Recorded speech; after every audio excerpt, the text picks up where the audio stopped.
Good morning. Today is Saturday, the 20th of September 2025, and the time now is 11 a.m. in the morning. My name is Honest John, the son of John O'Sullivan, or the Rugged Miller, or the Bull of Lewisham, or Kid Blackie the Nonpareil, and I'm a boxer, prize fighter, pugilist. I just want to speak about briefly about Mr. Marcus Mosiah Garvey, who was born the 17th of August 1887 and who died the 10th of June 1940 in London. I thought that he was a powerful black force, a powerful statesperson. And when I say statesperson, I read about him probably, where are we now, about 25, 30 years ago. When I was 25 years old, that long ago, yeah, 30 years ago, I read about him. I had a book. It was an autobiography. I don't think he wrote it. It was written about him. It was written by an author. But there's two types of autobiography. The one where you can write it, and there's when someone can write it about you. Oh no, sorry, no. There's biography or autobiography. There's different terms of ways of writing about a person. A biography. Yeah.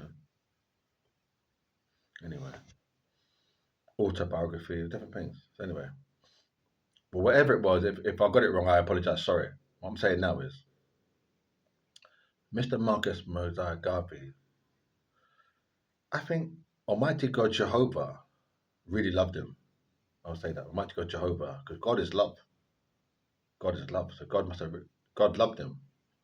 And I think Mr. Marcus Mosiah Garvey was a very charismatic, dignified, highly intelligent, colourful human being. He had that power of presence. He had that great intellect. He had that great mental powers. He had a great wealth of friends, a lovely family.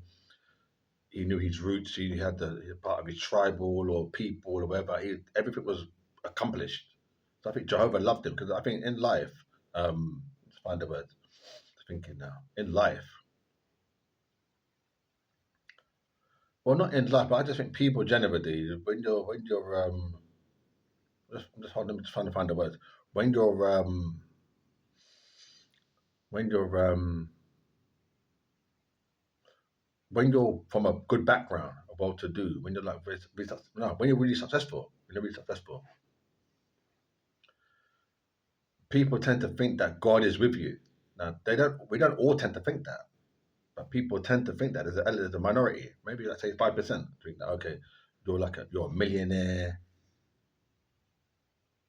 You own two properties. You own a boat. You've flown an aircraft. You've got a pilot's license. So people think, right, that God must be with him. Now we don't really lead it in the real world. We just think, run that through our mind, in the back of our mind. Oh, my God must really be with him because his success is so high. His attainment. He's got a wealth of friends. He's got no kind of emotional hang-ups. He's got that strength of character. His mental power. He's intelligent. He knows what logarithms is. He knows algebra. He knows how to add up. He doesn't have to even use a calculator for like great fucking God. That God. We know he's not God, but we say as humans, it's that God. He's rich, not rich, wealthy, wealthy. So that is the human state of mind, not human state of mind, but that's how state of consciousness in the modern world. So anyway, so now, basically, what I'm saying to you is that. So anyway, Marcus Garvey, powerful as a black, so he's a black man because he's my complexion's brown, so he's darker than me. So I think that it doesn't really matter. I'm saying to black people, it doesn't really matter whether I'm brown and you're darker black, like the cup black, and you're black and say black is black, like the black cup, and I'm brown. Because it's no biggie to me. It's no biggie because I'm Honest John, the son of John O'Sullivan. I was, and I'm gonna die that way. That's my boxing name, my stage name. So that's me. I've got my family. I was born under the star Scorpio, and all of that. So I know me. I know who I am. You know. I like Mount Everest, the Niagara Falls. So many things on earth that I love and adore. The coral reef. I've got so many things that I love. I like lions, elephants, rhinoceros, crocodiles, alligators. So that's me. Whether I'm brown, dark, black, like the cup, is irrelevant to me. So that's me. When I close my eyes at night, when I go to bed, that's me. That's who. That's my dreams and aspirations. Who I am, how I identify myself. So as for Marcus Garvey, I think a lot of, especially like me and my older brother, we thought that he's like a consciousness, a conscious black man. He's like he had that. He, it's a hard thing to say. It's a hard thing to say because in the there's a lot of this color thing going on. But I'll talk about how when we were young. So yeah, he was like a real dignified, strong black man. So which he is, and he was. So good for him. So whatever he I think he done the Black Star Line. Wonderful. I read about it in the book, the same book I was telling you about earlier. So it's wonderful, Black Star Line, and all that, and he was powerful, powerful. He left behind a big legacy for black people. Now, my mother's from St. Lucia, so so that's really good. It's really good legacy. So so basically, it's good. It's all good. So people come and go. Like we had Nelson Mandela, Martin Luther King. He had a dream, and so many.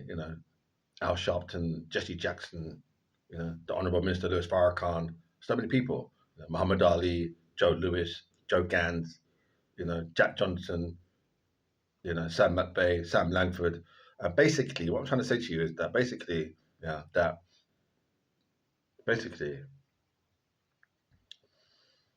so Mr. Marcus Mosiah Garvey, well done.